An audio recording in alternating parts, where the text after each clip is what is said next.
Salut les investisseurs et bienvenue sur le macro crypto du 18 novembre 2024. On va faire comme d'habitude le tour complet du marché crypto et se donner des idées de qu'est-ce qu'on peut faire maintenant dans ce marché.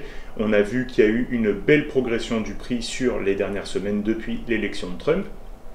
Et donc ça va être le moment de vraiment se concentrer en fait sur le fait de trouver les bons points de sortie par rapport à notre stratégie et de se concentrer sur les coins qui ont des bonnes chances de surperformer. Donc je vais te montrer comment j'analyse en fait le marché pour pouvoir trouver les coins que je veux rajouter, soit pour quelques swing trades qui peuvent durer quelques semaines pendant qu'on a vraiment ce beau marché haussier, ou alors pour des trades beaucoup plus courts, ou encore pour les ajouter au portfolio que je vais essayer de tenir le plus longtemps possible pendant qu'on est en période haussière. Donc la première chose à faire, c'est de prendre beaucoup de recul. Là par exemple, si on va sur CoinMarketCap, ce que tu peux voir, c'est que par défaut, ça va te montrer la tendance sur les 7 derniers jours. Donc une des choses que tu peux faire, c'est venir customiser ici le price change et aussi la chart. Donc là par exemple, si tu te concentres plutôt sur le changement de prix, par exemple du dernier mois, ou depuis le début de l'année, ça va pouvoir te montrer des coins qui sont dans une tendance long terme de progression. Donc on veut des coins qui sont en tendance haussière, vraiment, qui ont une forte tendance haussière. C'est généralement en fait ceux qui vont attirer tous les capitaux.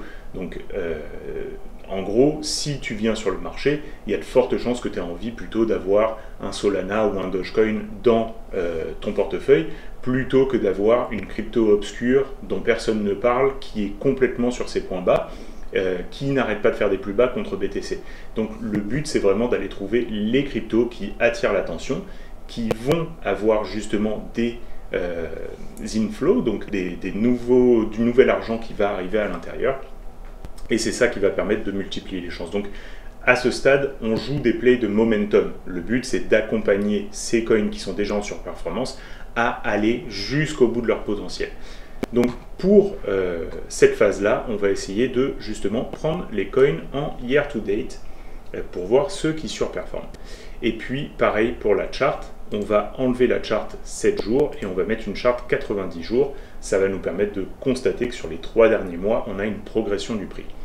Si on applique ces changements, tu peux voir que maintenant la charte qu'il y a sur le côté, elle nous donne des informations de beaucoup plus long terme. Et donc ça permet de dézoomer en fait et de ne pas se laisser happer par le dernier coin qui vient de pumper. On veut, encore une fois, quelque chose qui va nous donner un bon potentiel. Donc là par exemple, tu peux voir le graphique de Solana est très joli, celui du BNB un peu moins joli mais quand même bon, celui du XRP par exemple, on peut voir que c'est juste une énorme bougie verticale, donc beaucoup plus dangereux parce que beaucoup plus de chances de retracement comparé à une tendance haussière qui s'est construite tranquillement comme on peut le voir ici.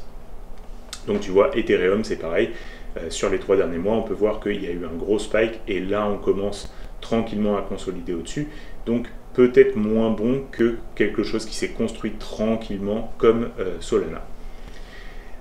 Donc tu vas pouvoir déjà faire un premier filtre comme ça et bien sûr tu peux utiliser les filtres que tu veux dans CoinMarketCap.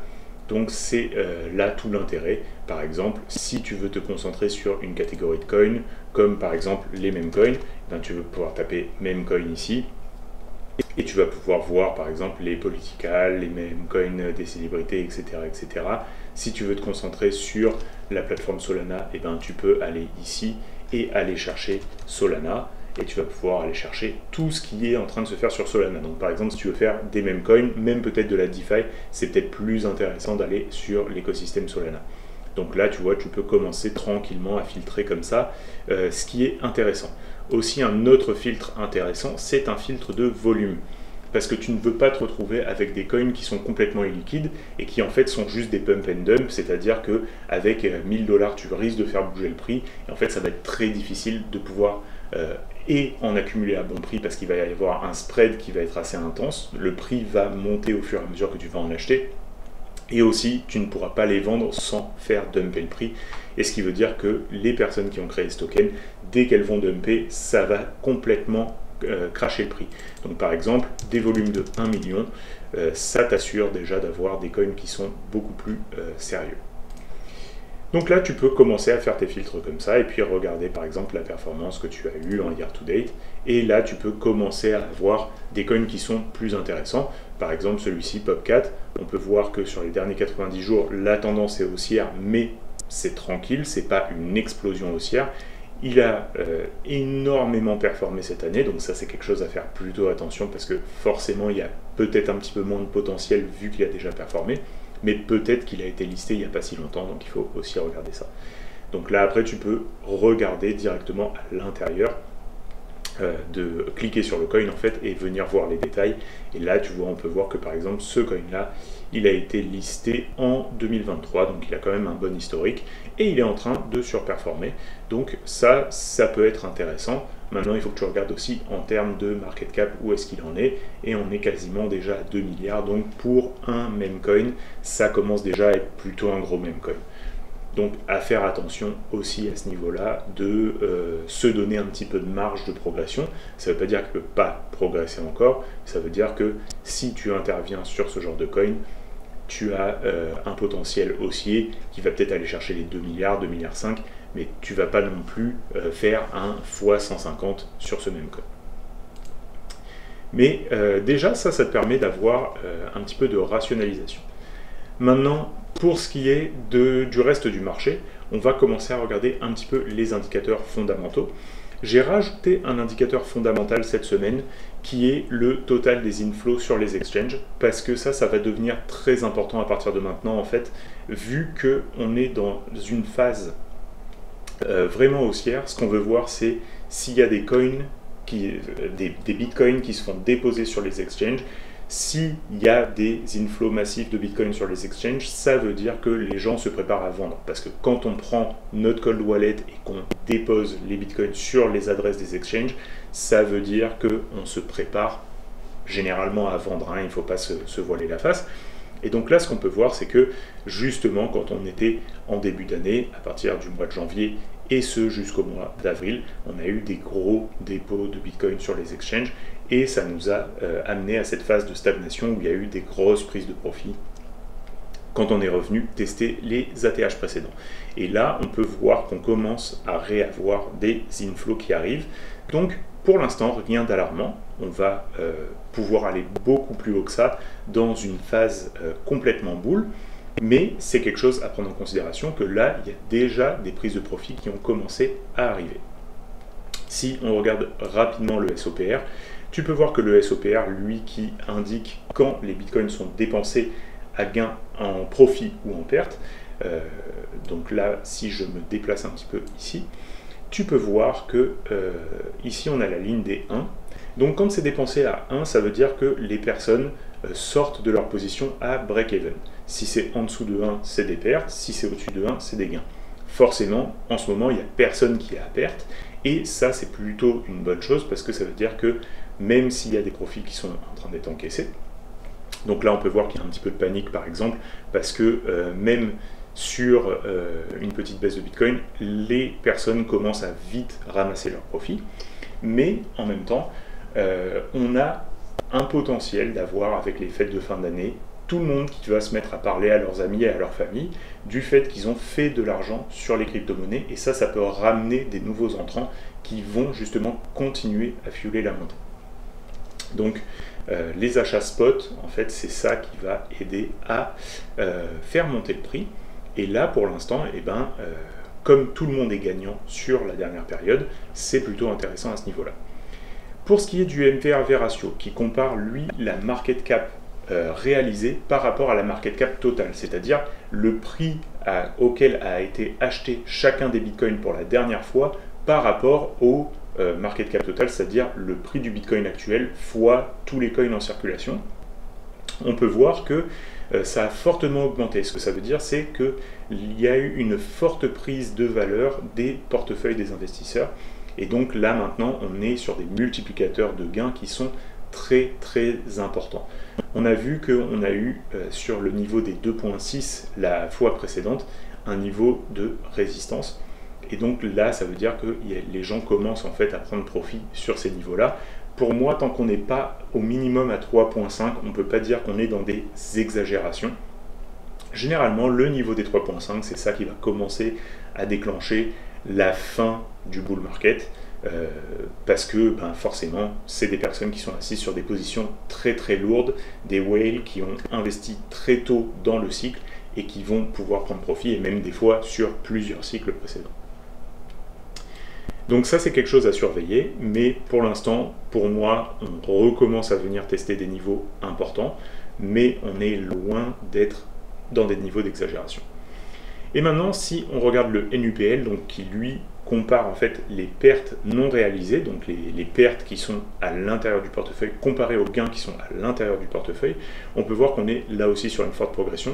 Pour moi, quand on atteint les 0.7, ça commence à être un niveau de surchauffe, et donc en fait, la couleur orange est là bien sûr pour indiquer. Et en fait, c'est une combinaison entre ces deux indicateurs qui, pour moi, définit un vrai signal de commencer à prendre des profits. Ça ne veut pas dire qu'on vend tout quand le signal est donné, donc 3.5 et 0.7, ça veut dire qu'on commence à DCA out à partir de ce moment-là. Et voilà, ça fait pas mal le tour des indicateurs fondamentaux. Tu peux les retrouver sur CryptoQuant, c'est très très facile, tu tapes le nom de chacun des indicateurs, tu peux te faire ta propre checklist, et c'est totalement gratuit pour ces indicateurs-là, donc c'est pas mal. Par contre, il y a un léger délai sur les indicateurs sur la version gratuite. Maintenant, tu peux aller regarder aussi sur Bitcoin Magazine Pro, tu as le Short Term Holder Realized Price. Et ça, en fait, c'est le prix d'achat des holders de court terme. Donc ça, c'est toutes les personnes qui ont acheté des bitcoins il y a moins de 155 jours. Et ce que tu peux voir, c'est que leur prix moyen d'achat est maintenant passé aux 70 000 $, alors que le prix est dans les 90 000 $. Donc là, ces personnes-là, elles sont assises sur des profits, mettons, de 20 000 $, de nombreux points de pourcentage. Et donc ça, c'est plutôt intéressant. Parce que ce que ça nous indique, c'est qu'il n'y a plus de peur sur le marché. Les gens sont tous à profit, et donc il peut y avoir une euphorie qui se construit à partir de ce moment-là, avec justement de la FOMO qui se crée de la part de ceux qui ne sont pas encore dans le marché et qui voient en fait toutes ces personnes qui sont rentrées il n'y a pas longtemps commencer à faire vraiment de l'argent sur le marché. Maintenant, si on regarde les holders de long terme, eux, on voit que la progression est flat.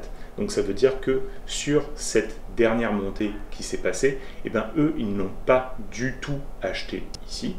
Donc on est toujours sur un prix de 25 000 $ par Bitcoin. Et en fait, ces personnes-là, elles n'achètent plus. Donc tu peux te dire que la smart money, les personnes qui étaient là en avance dans le cycle et même dans les cycles précédents, elles, leur prix moyen d'achat est à 25 000 $ et ils n'augmentent plus. Donc c'est plutôt qu'ils sont en train de réfléchir à quand est-ce qu'ils vont prendre des profits. Et donc c'est toi aussi ce que tu dois faire pour t'en tirer dans ce cycle-là, c'est de ne pas te mettre à FOMO à partir de maintenant. Tu peux trader, tu peux prendre des swings, c'est tout à fait correct, mais par contre, pour ton portefeuille de long terme, c'est le moment à regarder les zones de prise de profit. Pour ce qui est des réseaux sociaux, ce qu'on peut voir, c'est que on a des très très forts volumes de tweets sur le Bitcoin, et un petit regain sur Ethereum. Donc là, on commence à être dans des jolis niveaux d'euphorie, parce que tu peux voir que ça, c'est des niveaux qui sont historiquement hauts de volume de tweets. Et donc là, il faut commencer à faire attention. C'est le premier appel au public. Donc moi, je pense que on a encore en fait cette phase-là à traverser de 2020-2021, où il y avait des très forts volumes. Donc là, on est dans le premier pic de très fort volume. On veut voir en fait ces volumes rester assez constants avec de l'euphorie qui se construit. Mais il faut savoir que maintenant, on entre dans la dernière phase du cycle des cryptos, où on a plusieurs semaines, plusieurs mois d'euphorie. Il faut profiter, il faut se mettre aussi des targets réalistes et respecter le plan. Surtout si tu as des bénéfices qui peuvent changer la vie. On peut voir aussi que sur les vidéos des influenceurs, on a de plus en plus de vues qui sont en train de se faire, donc ça c'est plutôt intéressant aussi. Et on a un petit regain au niveau des abonnements au channel des influenceurs. Donc ça c'est plutôt bon signe aussi. Pour ce qui est du trafic web, on peut voir que le nombre de filings à la SEC n'arrête pas de rester assez élevé. Donc ça c'est plutôt intéressant parce que ça veut dire que les institutionnels essayent de créer des produits sur les crypto-monnaies. Donc ça c'est plutôt cool. Pour ce qui est des volumes de recherche, on les verra tout simplement avec les Google Trends par la suite. Pour ce qui est du Fear and Greed, on est sur les 83. Donc là, très clairement, on est vraiment sur un niveau de surchauffe. On est monté même jusqu'au 90 hier. Donc ce ne serait pas étonnant d'avoir justement une petite stagnation du prix, petite consolidation, voire petit retracement pour calmer un petit peu tout ça. Mais ce n'est pas forcément obligatoire. Il ne faut pas oublier que justement, comme on a consolidé pendant très longtemps, depuis le mois de mars précédent, il y a aussi vraiment beaucoup de momentum qui s'est accumulé en fait, et beaucoup de frustration, beaucoup de momentum qui s'est accumulé à l'intérieur de cet actif. Et donc là, on peut vraiment partir en price discovery et faire courir les gens après le prix. Ceci étant dit, ce niveau-là, ça nous indique que c'est pas forcément un bon moment pour commencer à investir, ou même pour prendre des positions sur ces niveaux. Ça peut être ok pour des trades sur quelques jours, quelques heures, mais il va vraiment falloir attendre de voir ce niveau de grid redescendre et d'avoir les premiers vrais retracements si on veut remettre une cartouche. Pour l'instant, pour moi, on est plutôt sur la réflexion de comment est-ce qu'on va sortir de nos positions. Pour ce qui est des ETF, il faut quand même constater qu'il y a eu des outflows sur les deux dernières sessions. Et donc là, on commence à voir qu'il y a des personnes qui prennent profit en fait sur les ETF. C'est quand même des outflows qui sont assez importants, même si c'est pas non plus monumental comparé aux inflows. Donc pour l'instant, on peut considérer qu'il n'y a pas eu de prise de profit majeure, mais qu'on commence à avoir des premières personnes qui prennent profit sur ces niveaux. Sur Ether, malheureusement, en fait, on peut voir que bien qu'il y ait eu une progression en fait, des volumes à la hausse sur les ETF Ethereum, on a eu quand même, encore une fois, des très grosses sorties. Alors, le point positif, c'est que c'est principalement localisé sur Grayscale. Donc, pour l'instant, c'est relativement normal. Mais on n'a pas envie, en fait, de voir d'autres journées comme ça. Pour ce qui est du marché chinois, il n'y a toujours pas vraiment de changement à ce niveau-là. Et on va regarder maintenant les niveaux de liquidation. Donc les niveaux de liquidation, c'est simple, c'est quand les personnes prennent des positions sur des produits dérivés, donc des contrats perpétuels. Ça veut dire qu'ils peuvent faire du levier.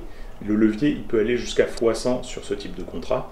Et donc ça veut dire qu'un mouvement de 1% contre la position de cette personne va tout simplement liquider la position, puisque l'exchange qui va te prêter l'argent va te dire ok, je garantis l'argent que je t'ai prêté en liquidant ta position si elle va contre toi, ce qui veut dire qu'il récupère directement ton argent dans ton compte et le met dans sa poche. Là, ce qu'on peut voir, c'est que les gros niveaux de liquidation, en fait, ils sont sur les 93 000 $, ce qui veut dire que pour l'instant, en fait, les plus grosses accumulations de liquidation, c'est des shorts. Et ça, c'est plutôt intéressant parce que ça veut dire qu'on a soit des personnes qui sont en train de se hedger, soit des personnes qui contrent le mouvement. Et en fait, tout ça, ça permet de fueler le mouvement parce que à chaque fois qu'ils vont se faire liquider, ça rapporte de l'argent aux market makers et aux exchanges. Et donc, ça crée en fait des poches qui ont de fortes chances d'être testées. Là, par exemple, on est allé rechercher toutes les poches qui avaient été accumulées au sud. On en a encore des poches qui sont accumulées jusqu'au niveau des 85 000, mais il y a quand même ici un joli magnet, en fait un joli aimant qui peut venir ramener le prix sur ces niveaux et qui peut relancer en fait un mouvement haussier. Si on se met sur la semaine, tu peux voir que on a été chercher ces premiers niveaux de liquidation ici. Là, on revisite un petit peu au sud. Les niveaux de liquidation au sud, les plus gros niveaux, c'est à partir des 85 000 et jusqu'aux 82 000. Mais on peut voir que les accumulations au nord commencent déjà à être de plus en plus intenses. Et donc ça nous donne des bonnes chances en fait d'avoir cette continuation haussière. Et si on regarde sur le mois, tu peux voir qu'en fait les niveaux au sud ils sont très très loin du prix, ils sont sur les 65 000. Moi vraiment si le prix retourne jusque là, ça fera un bon moment que je serai sorti de mes positions. Je pense que là maintenant on n'a pas envie en fait de voir un retest de la zone de breakout parce que on a patienté en fait pendant très très longtemps avant de faire ce breakout et là maintenant théoriquement dans un marché haussier ce qu'il faut c'est que le prix fasse la promotion de l'actif. Donc on veut avoir un prix qui est constamment en train de monter. Donc avoir un retracement jusque dans les 80 000, je trouve que c'est assez réaliste. Maintenant, retourner à 65 000, ce sera vraiment pas joli. Et à mon avis, je serai sorti d'une grosse partie de mes positions avant que ça arrive. Par contre, le point intéressant, c'est qu'on peut voir que les accumulations qui sont un petit peu plus au nord commencent à être assez intenses finalement par rapport à ce qu'on a au sud. Donc ça, c'est plutôt intéressant pour... Encore une fois, comme tu l'as vu ici, à chaque fois qu'on a eu des accumulations, on est venu liquider les shorts et ça a permis de fueler la montée. Donc ces personnes-là qui continuent à être contre le marché, eh ben, ne se font pas récompenser. Il vaut mieux accompagner le prix dans la direction qu'il a choisi d'aller. Donc ça clôt les liquidations. Maintenant, si on regarde les Google Trends, tu peux voir qu'il y a eu quand même des très fortes recherches sur Bitcoin, sur les cryptos et même un petit peu sur Ether. Donc là, ça veut dire qu'on commence à avoir vraiment attiré l'attention du public. Je pense que la presse a fait un très bon travail à ce niveau-là. Il y a eu vraiment beaucoup d'articles qui ont parlé des nouveaux ATH du Bitcoin, etc. Donc là, vraiment, on a les yeux qui sont rivés sur les crypto-monnaies et c'est justement un bon moment parce que ça veut dire qu'il y a de l'argent frais qui est en train d'arriver ici et de l'intérêt et donc ça peut vraiment favoriser certains projets qui sont justement en tendance haussière et qui vont attirer les capitaux. Donc on va regarder maintenant un petit peu les graphiques. Pour commencer, on va regarder le Bitcoin en weekly. Donc là, les courbes que tu as, c'est les VWAP ancrés, donc du plus haut précédent et du point bas précédent. Les VWAP ancrés, elles font la moyenne des prix par rapport au volume de chaque bougie. Donc ça nous donne en fait à peu près la moyenne des prix si jamais tu avais fait du DCA depuis le top ou depuis le bottom. Donc là, on peut voir que ça correspond relativement bien en fait avec notre moyenne d'achat des holders de long terme qui est aux alentours des 25 000 et là en fait on est aux alentours des 29-30 000, sachant que les holders de long terme, il y en a certains qui holdent depuis 2009, 2011, 2012, 2013, donc forcément la moyenne globale est plus basse, mais on peut voir que c'est assez cohérent en fait avec ce qu'on a vu. Là maintenant si on prend une VWAP ancrée à partir de l'impulsion qu'on a eue en octobre 2023, tu peux voir que à chaque fois qu'on est venu revisiter la moyenne d'achat de ces personnes-là, eh ben, le prix a recontinué à la hausse. Donc ça veut dire que c'est des personnes qui ont les moyens de faire continuer leur position gagnante. Et en fait, dès qu'on verra que cette moyenne-là, elle commence à céder, ça voudra dire que ces personnes-là sont sorties du marché et qu'elles sont OK que le prix aille contre leur position. Donc ça, à mon avis, cette moyenne-là, c'est très important de la conserver. Si tu veux utiliser cet outil-là, c'est ce symbole, je ne me souviens plus exactement où il se trouve, mais on peut essayer de le retrouver ensemble. Voilà, ici, Anchored VWAP, donc tu vas le retrouver ici, excuse-moi, c'est ce symbole-là, pardon. Et il suffit en fait après que tu le poses sur la zone que tu veux, et ça va faire la moyenne à partir de cette zone-là. Donc là j'en ai mis une aussi sur le dernier point avant la consolidation. Donc là tu peux voir que depuis le mois de mars, en fait, la moyenne des personnes qui ont accumulé dans cette consolidation se trouve aux 65 000 $. Donc ça correspond à peu près à ce qu'on a pu voir sur la moyenne des holders de court terme. Et donc moi, ça va être vraiment un point sur lequel je vais me concentrer. Je ne veux pas voir ces VWAP ancrés céder. Si elles cèdent, ça veut dire que les personnes qui sont supposées défendre leur position gagnante ne les défendent plus, ce qui veut dire qu'ils ont probablement pris des profits et qu'ils sont OK de voir le prix repartir plus bas pour réaccumuler plus bas. Donc ça, c'est un bon moyen en fait de savoir quand est-ce que la tendance n'est plus en ta faveur, et c'est aussi, pendant que la tendance est haussière, des points d'entrée qui peuvent être intéressants. Donc là, pour l'instant, ce qu'on peut voir, c'est qu'on est en train de buter sur les 90 000 $, et que pour l'instant, on n'a pas encore fait la vraie publicité qui se trouve, à mon avis, aux 100 000 $. Et c'est plutôt bon en fait de voir une consolidation ici. Ça veut dire qu'on va pouvoir calmer un petit peu l'excitation et monter par palier. Donc ça, c'est plutôt sympathique. Par contre, je ne pense pas que ce palier-là, il va durer aussi longtemps que celui-ci. Hein. À mon avis, on est plutôt sur quelques semaines au maximum. Si on regarde maintenant un petit peu en daily, donc on peut voir que depuis qu'on a eu cette impulsion, on pourrait se mettre un petit niveau de Fibonacci ici, et on va le mettre avec le template retracement. Voilà. Et là, tu vois, pour l'instant, on est dans un retracement qui n'est pas de plus de 236. 0.236, en fait, c'est un signe de retracement dans une tendance très très forte. Donc pour l'instant, le fait qu'on oscille ici, c'est un très très bon signe en fait de continuation haussière. Donc là, pour l'instant, il n'y a vraiment pas de raison de s'inquiéter sur cette tendance.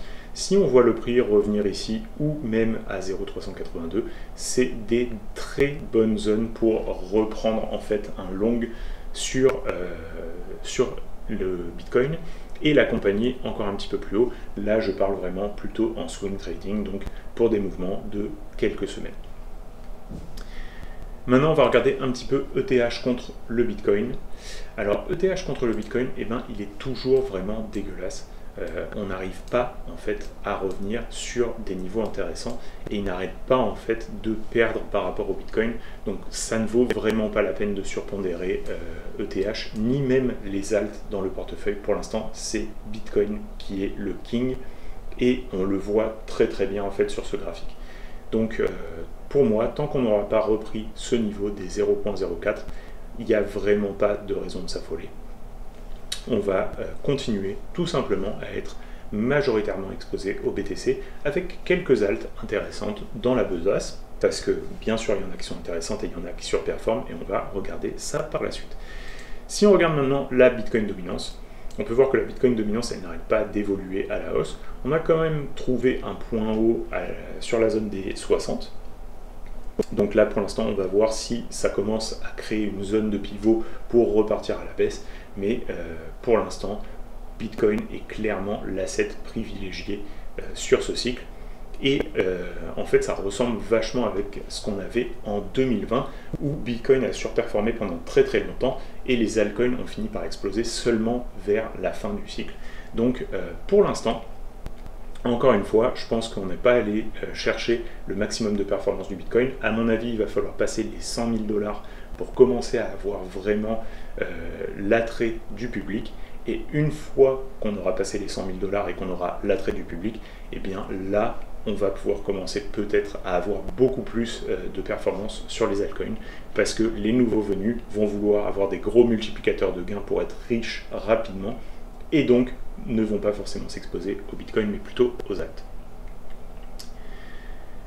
Maintenant, si on regarde d'ailleurs un petit peu le Total 3, on peut voir que le Total 3, il a bien remonté, mais si on compare au Total, qui lui est à l'ATH, eh ben, on n'y est pas encore tout à fait. Donc tu peux voir qu'il y a un lag par rapport aux altcoins.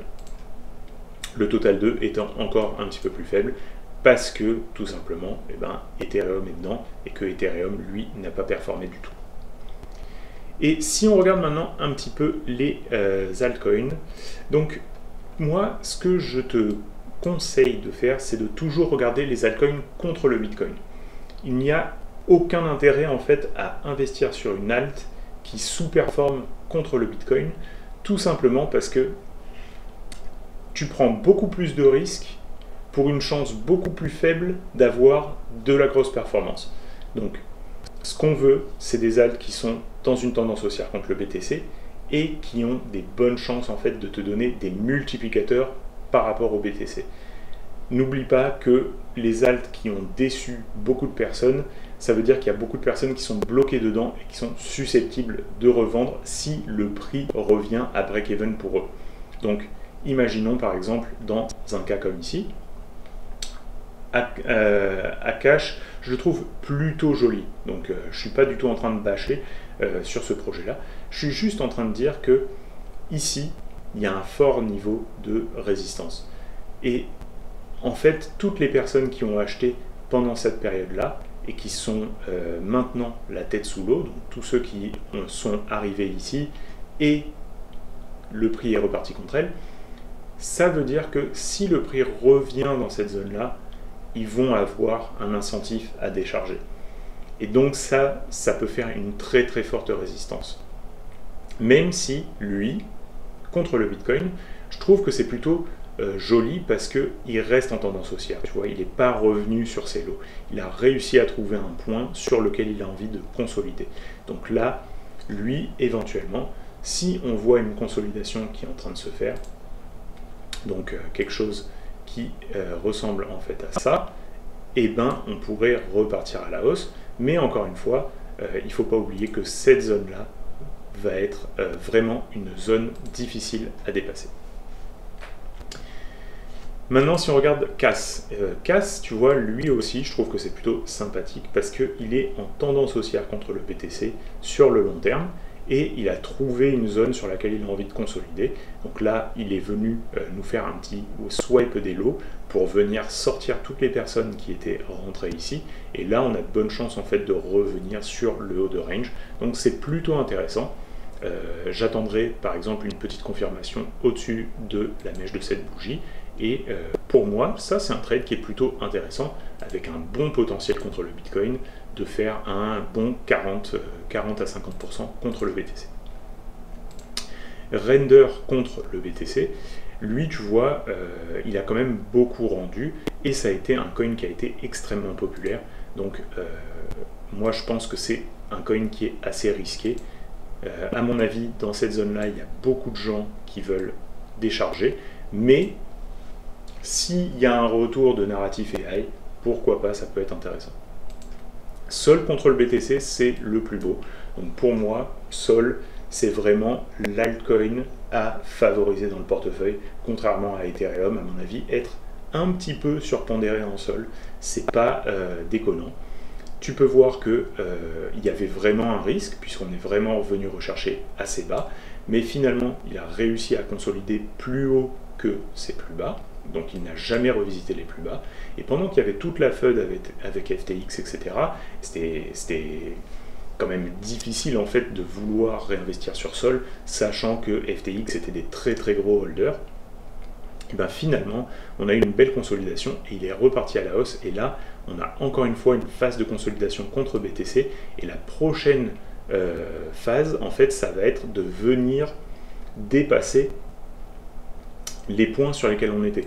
Donc là, tu vois, si on a Sol qui commence à dépasser cette résistance, il risque fortement de revenir tester son high contre BTC. Et ça, c'est quand même une très très belle surperformance de 40% à aller chercher face à BTC.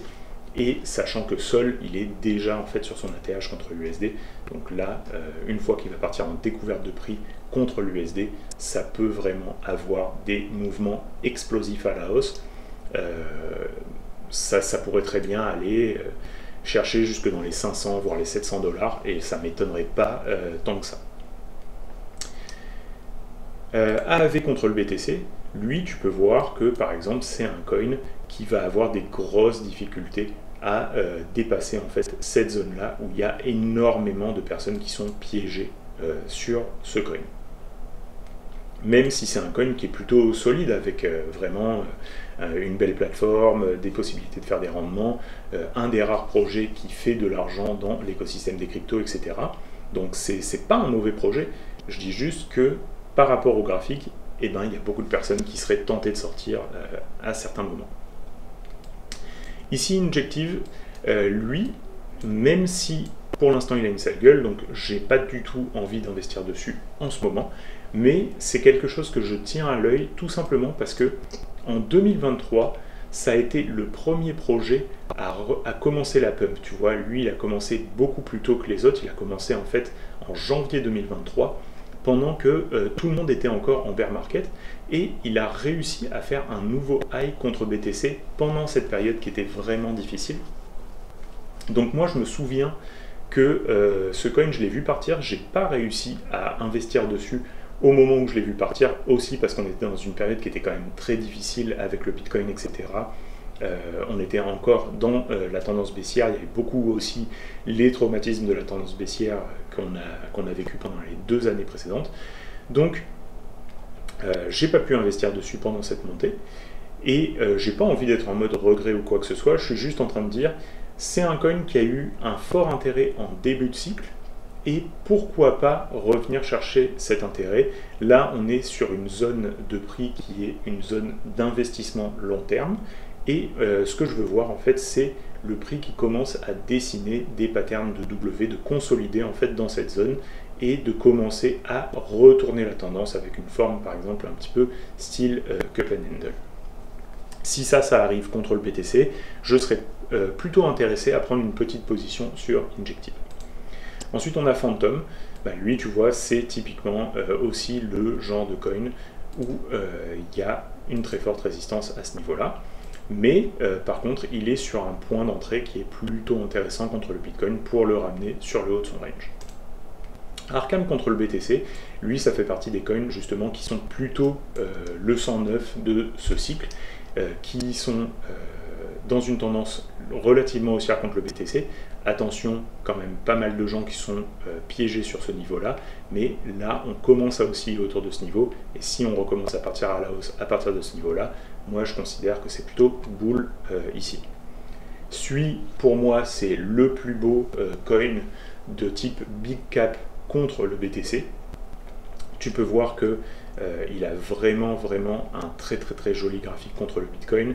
Le fait qu'il a réussi à faire un nouveau point bas plus haut que le précédent, qu'il est en train de vraiment tenir dans ce range et avec la possibilité de dépasser par le haut, et ensuite découverte de prix contre le Bitcoin, et là il y a tout qui peut arriver. Moi je pense que c'est un des coins avec Solana à favoriser pour ce bull market. Donc contre le BTC, tu vois, c'est un meme coin. On voit qu'il est dans un range depuis assez longtemps, donc à mon avis très dangereux de l'acheter sur ce niveau-là. Il vaut mieux l'acheter en fait s'il y a un retracement jusqu'au bas de range, ou alors sur vraiment une cassure très nette de ce haut de range. Mais tu vois, là on est typiquement sur un actif qui est en tendance haussière contre le BTC, qui est assez neuf et qui peut vraiment aller chercher des très gros multiples si ça commence à s'exciter sur les mêmes coins. Mew contre le BTC, pareil, un nouvel actif, même coin, belle tendance haussière contre le BTC, donc pourquoi pas, là aussi ça peut être intéressant. Là tu vois, c'est le genre de truc où tu vas dézoomer un petit peu et tu vas essayer d'aller chercher des niveaux qui sont intéressants, comme par exemple ce niveau-là, pour mettre une première cartouche. Moi je trouve que là c'est pas déconnant. Si il arrive à rebondir sur ce niveau, comme il l'a déjà prouvé par le passé, ça peut être intéressant. Tu as un autre niveau ici qui est pas déconnant, donc tu vois, tout ce qui revient en fait dans cette zone là peut être acheté en vue d'une continuation haussière contre le BTC. Attention, c'est pas un conseil en investissement, je pense que ces coins là c'est relativement de la merde, mais ça ne veut pas dire que ça ne peut pas surperformer pendant une phase d'euphorie. Donc il faut mettre un petit peu l'intelligence de côté, l'intelligence dans le terme sélectionner des bons projets durables, etc. Et plutôt aller sur qu'est-ce qui attire le nouveau capital et qu'est-ce qui va avoir un momentum. Parce qu'en ce moment, on est encore une fois plus dans de l'investissement long terme, on est dans du trading. Donc si tu veux faire de l'argent sur quelques semaines, c'est totalement ok. fais attention à bien protéger ton capital, définis les pertes maximales que tu risques sur chacun des tokens que tu veux, sur lesquels tu veux investir, et essaye de trouver, encore une fois, comme je viens de l'indiquer, des tokens qui sont haussiers contre BTC et trouver des points d'entrée intéressants pour continuer cette hausse, et c'est ça en fait qui te fait un multiplicateur par rapport à BTC. Doge contre BTC, magnifique lui aussi. On peut voir que il est en train de revenir chercher des niveaux très intéressants. Moi, je pense que ici, on risque d'avoir une zone de forte résistance, donc il faut faire attention à cette zone-là. Mais avec justement tout le narratif Elon Musk qui devient le Doge du gouvernement, on n'est pas à un tweet près de refaire pumper tout ça, et on sait que Elon, il adore jouer avec son influence par rapport au meme coin, etc. Donc ça peut être quelque chose d'intéressant aussi d'en rajouter dans un portefeuille, sur un retracement à tout moment qui revient tester cette zone-là, ça serait pas déconnant d'en rajouter. Donc là, je vais te mettre la zone ici. Donc ça, c'est plutôt une zone intéressante, disons, si on veut revenir en rajouter. Ouais, ici, c'est pas déconnant. En fait, si ce niveau-là, il tient, ce serait plutôt vraiment bon signe pour confirmer la tendance haussière de Doge. Ensuite, ce niveau-là, ce serait un niveau de retracement qui serait acceptable pour reprendre un risque sur le marché. Ça ferait quand même un retracement qui serait de au moins 40%, je pense. Donc, ouais, c'est ça, quasiment 40%, 36%. Donc, à mon avis, ce serait pas mal pour reprendre une cartouche. Il a moins de potentiel haussier que certains altcoins qui sont à beaucoup plus faible market cap. Donc c'est sûr que c'est pas le genre de coin qui va te faire un multiple de x150 ou x1000, mais par contre, il a le potentiel de faire peut-être 2 à 3 fois mieux que le Bitcoin dans ce cycle. Donc ça peut être intéressant de s'y exposer avec une petite partie de ton capital, encore une fois, en calculant bien le maximum que tu vas risquer dessus. Et bien sûr, dans une stratégie plutôt de court terme. Voilà. J'espère que je t'ai été utile à travers cette vidéo, que je t'ai donné des bonnes pistes de réflexion. Si tu as besoin de précision, n'hésite pas à laisser un commentaire, je vais y répondre sans faute. Et on se retrouve la semaine prochaine pour une nouvelle vidéo. Bye!